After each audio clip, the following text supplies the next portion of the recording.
안녕하세요. 차기호수와 기초물리 멤버십 코스로 3강을 하고 있습니다. 오늘은 3강의 7번째 LO3G로 역학적 에너지 보존 법칙을 소개하겠습니다. 역학적 에너지 보존 법칙 1 이렇게 쓴 이유는 오늘 역학적 에너지 보존 법칙을 소개하고 다음 시간에 연습 문제를 풀겠습니다. 역학적 에너지 보존 법칙이 성립하는 조건이 있습니다. 그것이 보존력이 작용할 때인데, 우리 앞에서 포텐셜 에너지를 배우면서 보존력을 이미 이제 배웠습니다. 이걸 복습해 보겠어요. 힘의 법칙으로 표현했다라고 하는 얘기를 할 수가 있는데, 예를 들어서 만유인력은 두 질량을 가진 물체들 사이에 작용하는 힘이죠. 만유인력을 표현하기 위해서 특히 지구와 인공위성 사이에 만유인력을 표현한다고 그러겠어요. 그렇게 하기 위해서 지구가 있는 것을 기준계의 원점으로 정하고 이렇게 이제 기준계를 정하겠습니다. 그리고 거기서부터 지구에서부터 인공위성까지 를 위치 벡터 R이라고 하면, 그때 이 인공위성에 작용하는 만유인력을 계산할 수가 있죠. 그래서 지구의 질량을 large m, 인공위성의 질량을 small m이라고 하면 그 힘은 어떻게 되냐면 마이너스 R제곱분의 mm R head 이렇게 되는데, 앞에 있는 마이너스 방향은 어떻습니까? 중심 쪽을 향한다, 이런 뜻이 되겠습니다. 이걸 뭐라고 얘기할 수 있냐면 힘을 위치함수로 표현했다, 이렇게 얘기할 수가 있고, 이렇게 표현한 것을 뭐라고 부르냐면 힘이 정해지는데, 이렇게 표현하면 이것을 바로 힘의 법칙이다, 이렇게 이야기합니다. 그래서 바로 이건 무엇에 대한 힘의 법칙이냐면 만유인력에 대한, 우리가 지금 인공위성에 대해서만 썼지만 이게 바로 만유인력에 대한 힘의 법칙으로 이것을 뉴턴의 만유인력 법칙이다, 이렇게 부르는 것이죠. 그리고 이런 힘을 받고, 이건 그러니까 힘이 위치 함수로 주어진 것입니다. 그리고 이런 힘을 받고 물체가 이동하면 우리 그 힘이 한 2를 계산할 수가 있는데, 우리 1은 간단하게 힘 곱하기 간거리 이렇게 했죠. 특히 1차원에서 힘이 변하지 않는 일정한 힘이 작용할 때 한 1은 F 곱하기 D 이렇게 곱하면 되겠습니다. 그래서 힘 곱하기 이동한 거리 이렇게 하면 되겠어요. 근데 힘이 변할 수도 있겠죠. 그래서 변하는 힘이 작용할 때는 F가 막 바뀌니까 어떻게 해요? 잘게 나눠 가지고 Fx하고 작은 구간 dx 곱한 다음에 A에서 B까지 적분을 하면 A에서 B까지 가는데 한 일을 구할 수가 있고, 이것을 3차원으로 확장할 수가 있죠. 3차원에서 변하지 않는 힘이 작용하는데 A에서 B까지 이동했다 그러면 변하지 않는 힘 곱하기 A에서 B까지의 변이 두 개를 곱해서 이제 2를 만들려면, 스칼라인 2를 만들려면 F하고 D를 스칼라 곱하면 되는데, 이 힘이 또 변할 때는 어떻게 하면 됩니까? 자르죠. 그 경로를 잘게 자르는데, 잘라서 스칼라 곱한 다음에 다 더해주면, 적분해주면 한 1이 나오지만, 이때 일반적으로는 경로가 어떠냐에 따라서 결과가 다릅니다. 그래서 이런 적분을 할 때 여기다 경로를 정해줘야지 어떻게 적분할지를 알죠. 그리고 이걸 뭐라고 부르냐면 선적분이라고 부르고, 선적분은 경로 C가 주어져야지 적분을 할 수 있다, 이렇게 얘기하는데, 힘이 어떤 힘이냐에 따라서 이런 선적분이 한 일이 경로에 의존할 때도 있고 의존하지 않을 때도 있습니다. 경로가 달라도 한 일이 다 같을 때가 있다라고 하는 거죠. 그래서 간단한 그런 예를 보겠어요. 일이 경로에 의존하지 않는 경우, 중력, 아주 간단한 힘이니까 중력을 보겠습니다. 중력, 대부분의 사실은 힘은 우리가 알고 있는 위치함수로 표현할 수 있는 힘은 이렇게 일이 경로에 의존하지 않습니다, 사실은. 근데 계산하기가 중력이 쉽죠.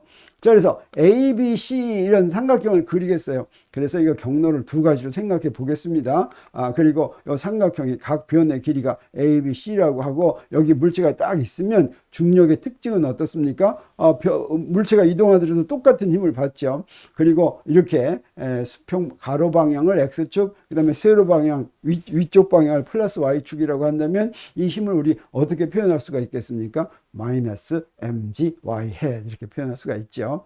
그래서 A에서 B까지 가는데 이 힘이 한 2를 구하면 힘은 mg y head이죠.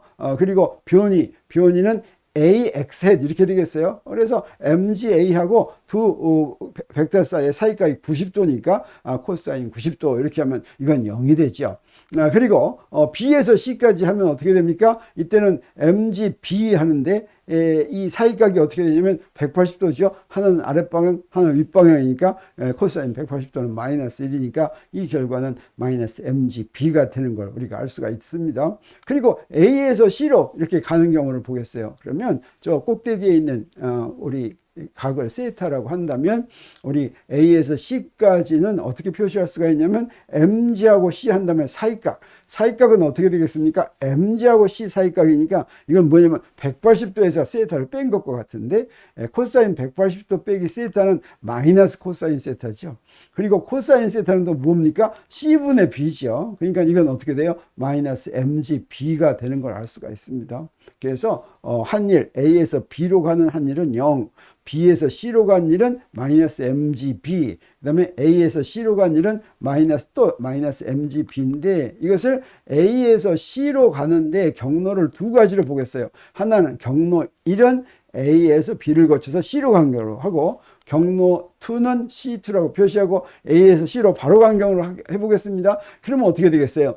A에서 B를 거쳐서 C로 간 경로 C에서는 어떻게 하면 되냐면 A에서 B로 간 거에다가 A에서 B로 간 0에다가 B에서 C로 간 마이너스 MGB를 더하면 되겠죠. 그래서 그것은 마이너스 MGB가 나왔습니다. 그리고 두 번째 C2 경로에 대해서는 A에서 C로 바로 갔으니까 역시 마이너스 MGB가 됐죠. 이것처럼 경로의 중력은 물체가 한 점에서 다른 점으로 이동할 때 어떤 경로를 거쳐서 가든지 경로에 의존하지 않고 하늘이 다 똑같다라고 하는 것을 알 수가 있습니다. 그래서 중력은 보존력인데 보존력이 아닌 대표적인 예로 마찰력이 있습니다. 그래서 우리 마찰력 경로에 의존하는 경우를 한번 보겠습니다. 마찰력은 어떻게 작용하냐면 물체가 움직이면 항상 그 움직인 방향과 반대 방향으로 움직이죠. 그래서 이렇게 기준계를 정해놓고 아까처럼 또 삼각형을 그렸습니다. 그리고 A하고 B하고 C가 이렇게 있는데 물체가 움직인다고 하겠어요. 그래서 여기 변의 길이는 A, B, C죠. 그러면 A하고 B 사이에 A에서 B로 물체가 움직이면 마찰력 F는 어떻게 작용합니까? 그 움직이는 반대 방향으로 작용하죠. 또 B에서 C로 움직이는 동안은 어떻게 작용합니까? 또 그 반대 방향으로 작용하죠. 또 C에서 A로 움직일 때는 어떻게 움직입니까? 반대 방향으로 A에서 C로 갈 때는 이렇게 반대 방향으로 움직이죠. 그렇지만 그 크기는 바뀌지 않죠. 그래서 A에서 B로 갈 때의 E를 계산하면 FA하고서 반대 방향이니까 사이각이 180도니까 코사인 180도 그러니까 마이너스 FA가 됐습니다. 그리고 B에서 C로 갈 때도 역시 코사인 180도죠. 그래서 마이너스 FB 이렇게 됐어요. 그리고 A에서 C로 갈 때도 또 역시 코사인 180도에서 마이너스 FC 이렇게 됐습니다. 그래서 경로 1로 갈 때 보니까 경로 1로 갈 때는 A를 거쳐서 B로 해서 C로 간 거니까 이것은 어떻게 돼요? 마이너스 FA 마이너스 FB 즉 F 곱하기 A 플러스 B에서 앞에 마이너스 붙인 거죠. 그리고 A에서 C로 바로 가면 그건 뭐가 되겠어요? 마이너스 FC. 이런 것처럼 마찰력의 경우에는 힘이 경로에 의존한, 일이 이동한 경로에 의존한다. 이렇게 알 수가 있는데 이때 우리 보존력을 바로 이런 거 가지고 정의를 하죠. 그러면 보존력을 컨저버티브 포스라고 이야기하는데 이런 보존력의 정의가 바로 뭐냐면 보존력의 정의는 한 일이 경로에 의존하지 않는 힘이다. 이걸 식으로 쓰면 어떻게 되겠어요? 이 한 일을 이렇게 기준계를 정해놓고 R1에서 R2로 가는데 R1에서 R2로 가는 왼쪽에 있는 경로를 C1이라고 하고 오른쪽에 있는 경로를 C2라고 지금 아무렇게나 그려놨습니다. 그랬을 때 C1을 통해서 간 일은 선적분 C1하고 F도 DR입니다.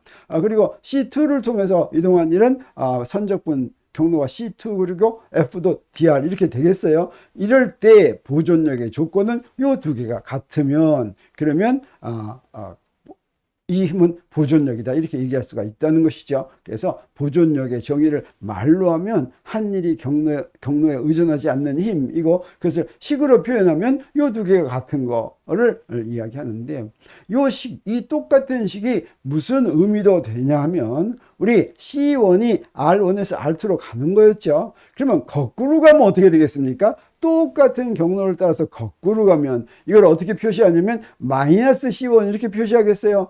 똑같은 2를 계산하는데 C1으로 계산하는 게 아니라 마이너스 반대 방향으로. 그래서 R2에서 R1으로 왔다. 이 계산을 할 것 같으면 어떻게 되냐면 dr을 전부 다 dr을 마이너스 dr로 고친 거나 마찬가지입니다. 그러면 전체적으로 앞에 마이너스가 되겠죠. 그래서 R1에서 R2로 C1으로 간 1과 R2에서 R1으로 반대 방향으로 간 1은 앞에다 마이너스 4를 붙여주면 된다고 하는 걸 알 수가 있겠어요. 왜냐면 이때 작용하는 힘은 똑같은데 위치마다, 그런데 경로가 반대 방향, 다시 말하면 dr의 앞에 마이너스가 붙었기 때문에 이런 결과가 나옵니다. 그래서 이거 가지고 우리 무엇을 생각할 수가 있냐면 제자리로 한번 돌아옵니다. 그래서 R2에서 C1을 거쳐서 앞으로 온 다음에 C2로 해서 다시 원래로 돌아갔어요. 이걸 폐곡선 경로다 이렇게 얘기하겠습니다. 한 바퀴 삥 돌았어요.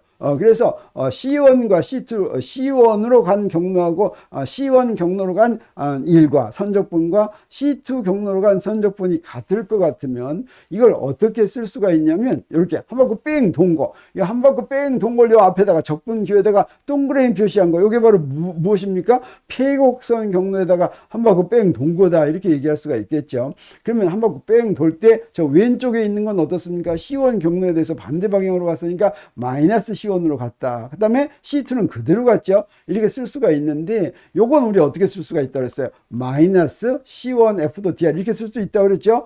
그 다음에 더하기 C2 경로에 대한 이건데 아까 앞에서 보존력의 조건이 뭐였습니까? C1으로 간 일하고 C2로 간 일하고 같은 경우라고 그랬죠. 두 개 같으니까 하나로 빼주면 어떻게 되겠어요? 그러면 폐곡선 경로로 갈 때는 한 일이 0이 된다라고 하는 이런 게 되는 건데 이건 앞에서 한 거하고 똑같은 의미겠죠. 그래서 경로에 의존하지 않는다라고 하는 거하고 임의의 폐곡선 경로에 대해서 FR에 의해 한 일은 0이다라고 하는 건 똑같은 말입니다. 이게 똑같은 말이라고 하는 뜻은 하나로부터 다른 하나를 증명할 수가 있다고 하는 것이죠.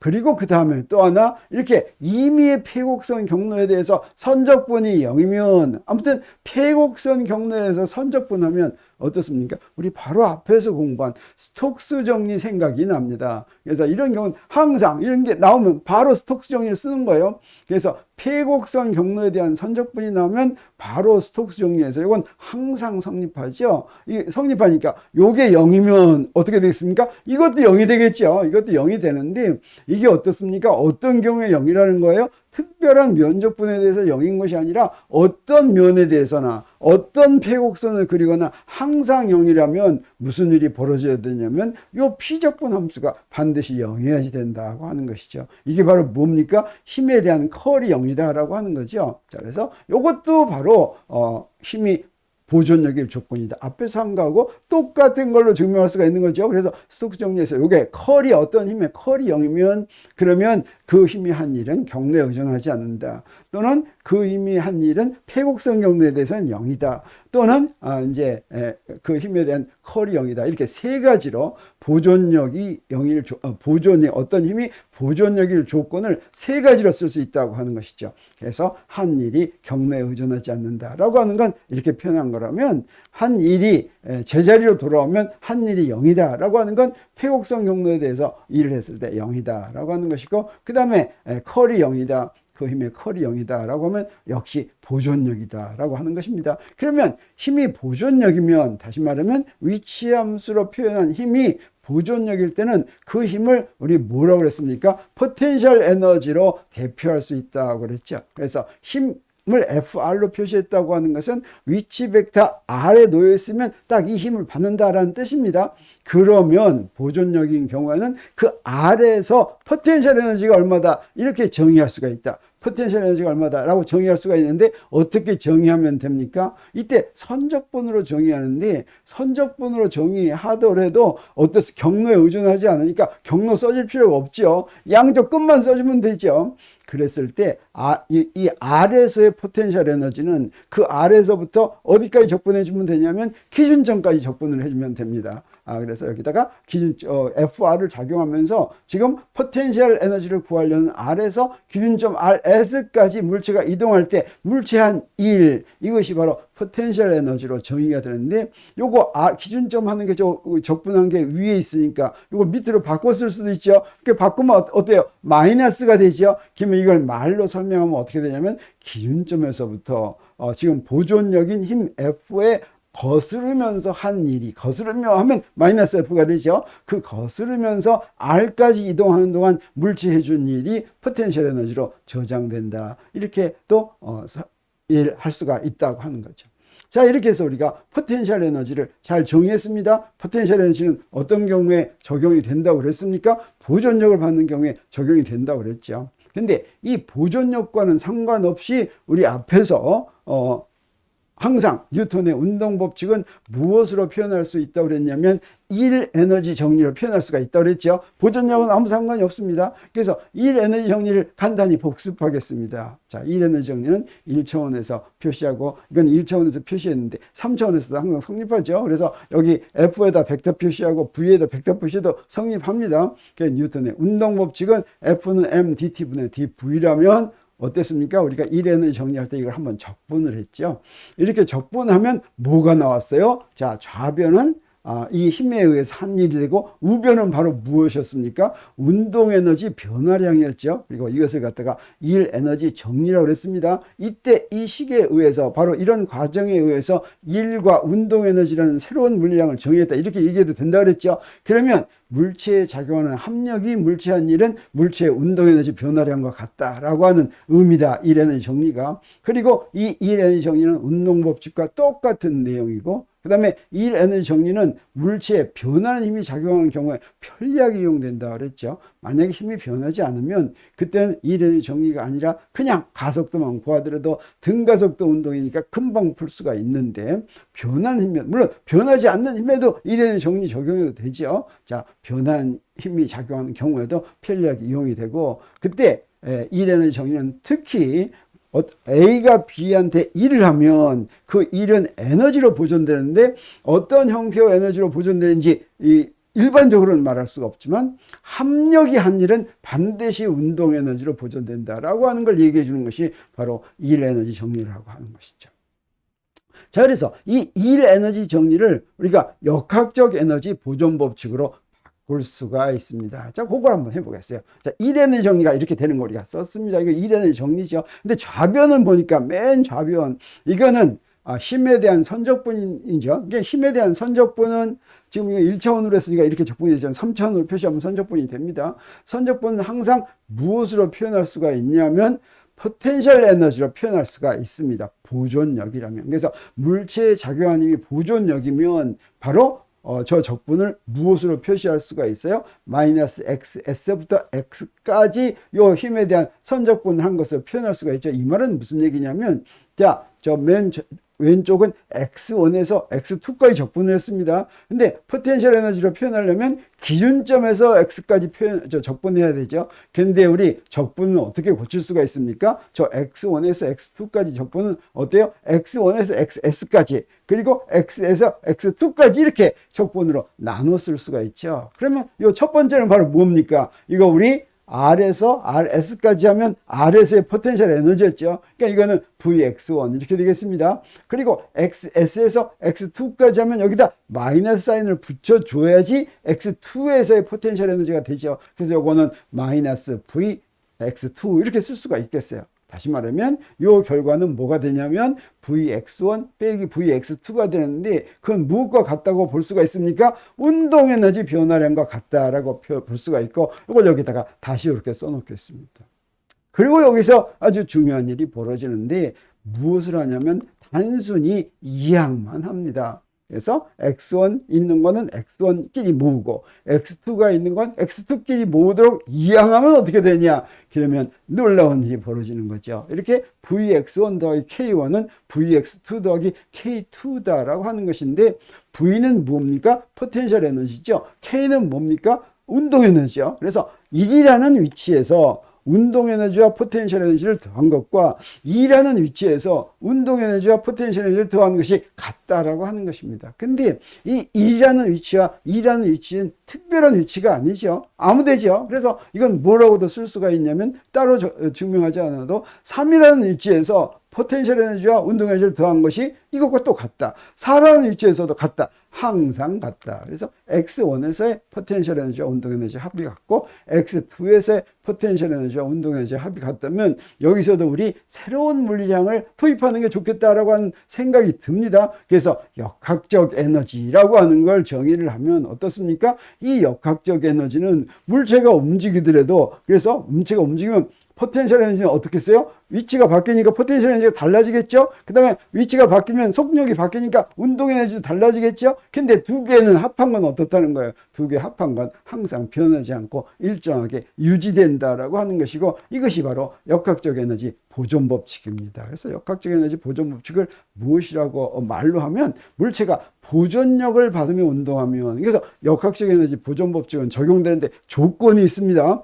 보존력을 받으며 운동하면 이동할 때 포텐셜 에너지나 운동 에너지는 변하더라도 역학적 에너지는 그게 바로 뭐예요? 둘을 합한 것이죠. 일정하게 유지된다. 그리고 간단하게 E는 일정 이렇게 쓸 수가 있다고 하는 것입니다. 근데 이것은 1 에너지 정리에서부터 나와서 1 에너지 정리와 똑같은 것입니다. 단 조건 하나 붙었죠. 무엇이? 보존력이 작용한다라고 하는 조건 하나 붙었습니다. 그 앞에서 뉴턴의 운동법칙이나 1에너지 정리는 조건이 하나도 없었습니다.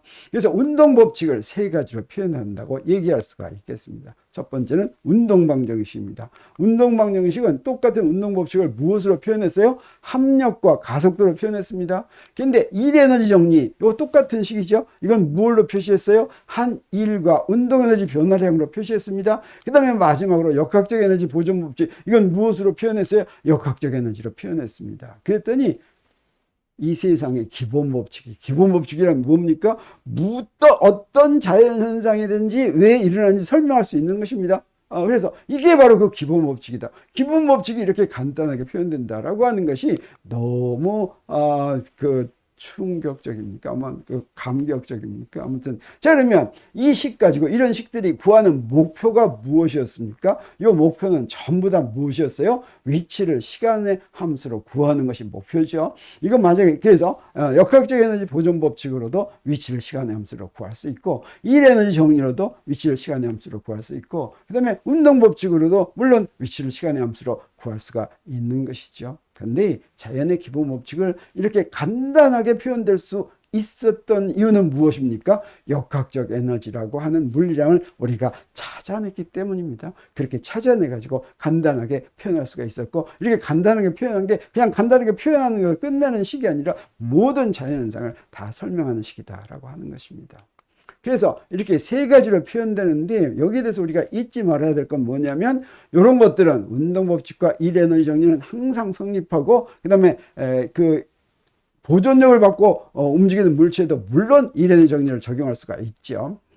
그런데 1에너지 정리를 적용할 때는 우리 혼동하면 안 됩니다. 우리가 문제를 풀 때 1에너지 정리를 적용하면서 포텐셜 에너지 운운할 하면 안 돼요. 포텐셜 에너지는 아직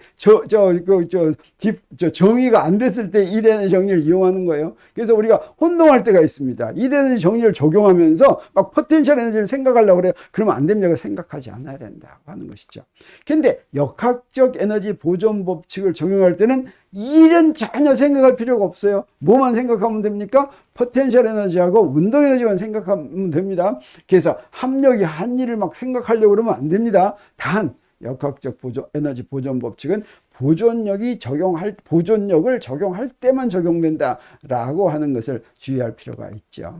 그래서 운동 방정식, 에너지 정리, 역학적 에너지 보존 법칙 모두 똑같은 내용이고 뉴턴의 운동 법칙을 서로 다른 물리량으로 표현했을 뿐이다라고 하는 것을 또 깊이 이제 알고 있어야 되겠어요. 그래서 실제로 역학적 에너지 보존 법칙을 이제 적용해서 문제를 풀면 어떻게 될지 우리 다음 시간에 보기로 하겠습니다. 오늘은 여기서 마칩니다.